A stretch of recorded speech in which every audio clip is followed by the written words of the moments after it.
Hi, my name's Ed Frawley. My family and I own Leerburg.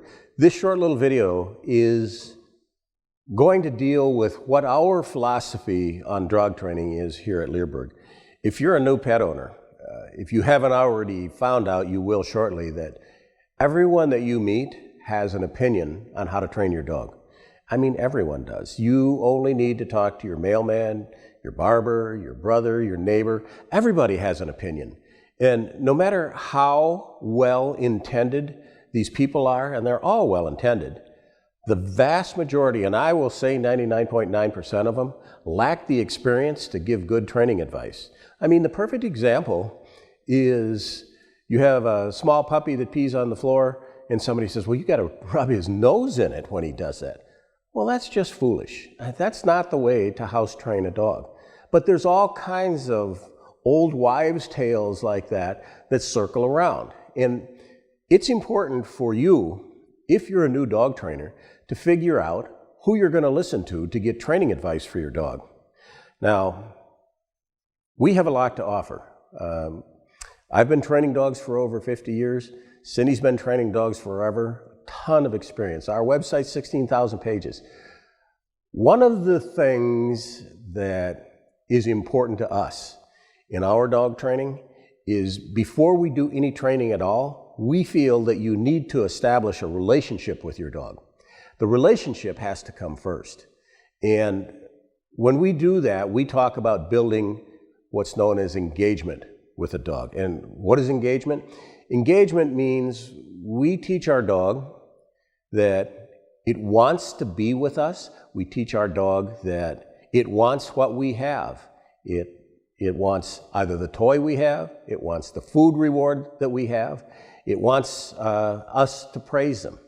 So you can't really train a dog the way we want to train dogs unless they're engaged with you. If your dog doesn't want to be with you, how are you going to get this dog to learn a command? You just can't. The only way you can is to force the dog. And that's not the way we train dogs anymore. It's just not. We expect our dogs to be partners with us. We train our dogs motivationally. We use operant conditioning and classical conditioning, the same type of training that they use at SeaWorld. Now, in my opinion, there are three different kinds of dog trainers. The first kind is beggars and bribers, I call them. They are motivational trainers 100%. Everything they do is motivational training. There are no corrections in the beggars and bribers. They take a dog, they teach it a command with food, they teach it a command with a toy, but they never correct a dog when the dog becomes distracted. There's no ramifications for not minding other than not give the dog the toy, not give the dog the food. The problem is, these are the kinds of dogs where it's only a matter of time before they're put into a position where the distraction that they're faced with has more value to them than the reward that the handler's going to offer them. And at that point in time, the beggars and bribers hit a wall and they have a problem. People who train like this end up having dogs with behavioral problems. People that train like this end up having dogs with pack structure problems. They lack leadership because they have no reason to really respect their owners.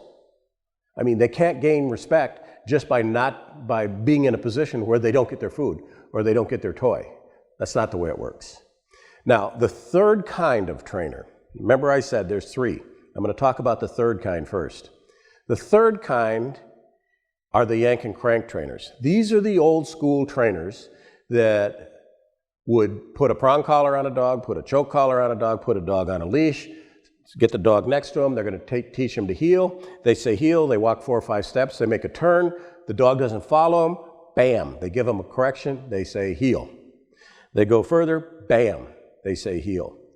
Those are yank and crank trainers. They teach through corrections.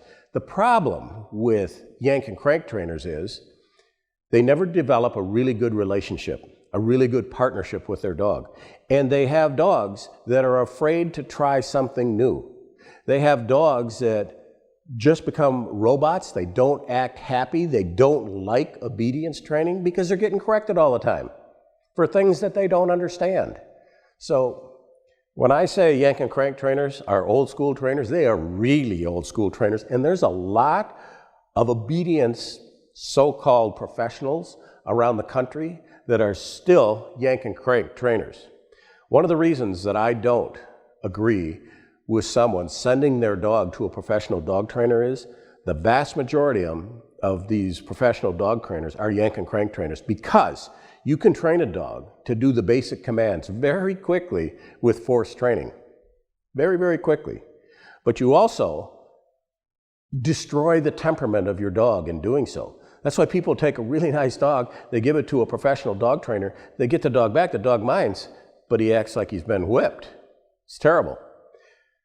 Where we try and be here at Leerburg is in the middle between the number 1 and the number 3. We train motivationally. We want to ride the middle wave. We train motivationally, we teach commands motivationally. Once the dog understands commands, then we start to introduce distractions. And in the beginning, the distractions are low distractions, and the distractions will depend on the temperament of the dog and how easily a dog is distracted, and we will increase the level of distractions, and we teach the dog. If you don't do the command that you know, then you're going to get a correction. How hard we correct a dog depends on the temperament of the dog. Some dogs are very, very soft dogs. They don't need anything other than maybe a voice correction. Some dogs need a light tap on the leash to just redirect them. Some dogs need a hard correction. This is all, how hard you correct your dog is really based on experience and on your ability to read it. So that's where we are. We are not purist by thinking that, oh, we train motivationally and that's the only way to train a dog. You can never get consistency with your dog if he doesn't respect the ramifications of not minding when he's distracted. That's just the way that it is. So if you would like to learn more about this, I would recommend you go into our website, read the full article we have on our philosophy of dog training. Read the article that I wrote on how to train dogs with markers. In the end, all we expect from our dog is for the dog and us to respect one another. We want our dogs to want to be with us. We want our dogs to enjoy training, and we provide the structure, and we end up with dogs that want to try. They want to try because they know that we are never unfair. We never correct them for something that they don't already know how to do. So spend some time, go into the website, read some of the articles, go to our video on demand section. We have over 425 free streaming videos. A lot of them deal with marker training. And I think if you do that, then you can figure out that you can trust us with the information that we're going to offer in our paid DVDs.